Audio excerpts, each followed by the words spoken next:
শহরের এই গরম আর ব্যস্ততার মাঝে তোমরাও যদি ঘুরে আসতে চাও, কলকাতা থেকে মাত্র 4 ঘন্টা দূরে বোলপুরের এই সুন্দর জায়গা বনলক্ষ্মীতে।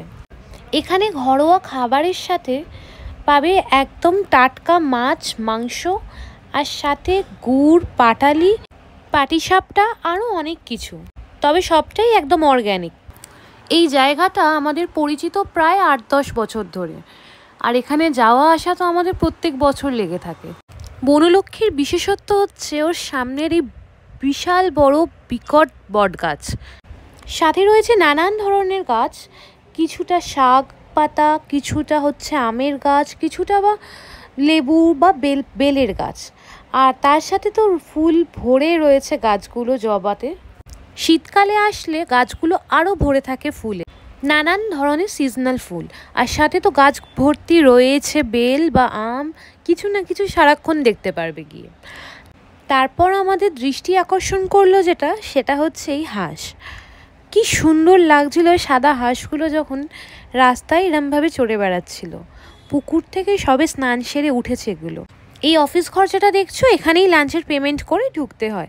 আর সাথে এখানে কিন্তু পাওয়া যায় ওদের বানানো ঘি, যেটা বিশাল বিখ্যাত।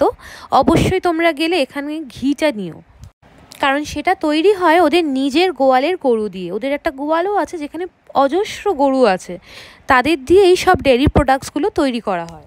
বনলক্ষ্মী নিজেদের ঘি বাদে বিক্রি করে নানান ধরনের আচার এবং অনেক ধরনের মশলা।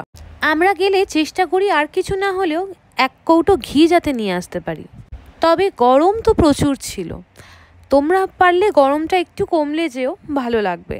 এখানে সবাই খুব অধৈর্য হয়ে পড়েছিলাম যে কখন খালি হবে আর কখন আমরা গিয়ে বসতে পারবো। কারণটা একটাই, সেটা হচ্ছে এখানে রাশ প্রচুর হয়, আর এখানে কিন্তু খাবারের বুকিং সকালবেলা দিতে হয়। আমরাও বাড়ি থেকে বেরিয়ে প্রায় 10:30-11টার দিকে বুক করে দিয়েছিলাম আমরা কি খাবো ওভার কল। ওদের নাম্বার আমি শেয়ার করে দেবো, ওই নাম্বারে তোমরা কল করে বুক করে নিতে পারো। সাধারণত ভেজ থালিটা সবাই খায়, সাথে যেই মাটন, চিকেন, যেই মাছ নেবে সেই মাছটা তোমরা অ্যাড অন করে নিতে পারো। এখানে হাইজিনটা সবাই খুব মেনটেন করে, যেটা দেখে সত্যিই ভালো লাগে। দেখবে সবাই যারা সার্ভ করে হাতে গ্লাভস পরে আর মাথায় ক্যাপ পরে সার্ভ করে, শাল পাতায় সার্ভ করে, তাই জন্য হাইজিনের প্রবলেম একদমই হবে না। গরম গরম ভাত, প্রথমেই দেয় ঘি, তারপর শুক্তোটা জাস্ট অসাধারণ করে, তারপর থাকে ডাল আর ঝুরঝুরে আলু ভাজা। আমার সত্যি বলতে এর বাইরে কিচ্ছু চাই না, এতটাই সুন্দর। ও সাথে কিন্তু ওরা সবার আলাদা মিনারেল ওয়াটার দেয়। শুক্তো আর ডাল শেষ হতেই ওরা দিয়ে গেল এঁচোড়ের ডালনা। এঁচোড়টা এত সুন্দর ছিল, হাতে জাস্ট মিলিয়ে গেল। আর কখনো কখনো ওরা ধোকার ডালনাও দেয়, এটা ঘুরিয়ে ফিরিয়ে করতে থাকে। তারপর এলো আমাদের মেনু, মানে আমরা যেটা অর্ডার করেছিলাম। এখানের মাংস, কষা মাংসটা, মাটন হচ্ছে সবচেয়ে ভালো। আমি নিয়েছিলাম চিংড়ি মাছ, কারণ আমি মাটন খাই না। তবে তোমরা যারা মাটন খাও অবশ্যই মাটনটা ট্রাই করে দেখো। আমি গ্রেভিটা নিয়েছিলাম, অসাধারণ, একদম কষা কালো মাটন। আর সাথে চিকেনও ছিল, চিকেনটাও ভালো করেছিল। এই হলো আমার প্রনের সাইজ। প্রন কিন্তু 2টো দেয় ওরা, তাই জন্য বড় বড় 2টো প্রন নিয়ে আমি বসে গেছি খেতে। বুক করার সময় জেনে নিতে পারবে ওরা আজকে কি মাছ রান্না করছে, সেই বুঝে মাছ খেতে চাইলে মাছের অর্ডারও দিতে পারো। শেষে চাটনি আর পাঁপড় দিয়ে অর্ডারটা শেষ করে। আগে এখানে থাকার ব্যবস্থা ছিল না, তবে এখন থাকার ব্যবস্থা হয়েছে বেশ কিছু বছর।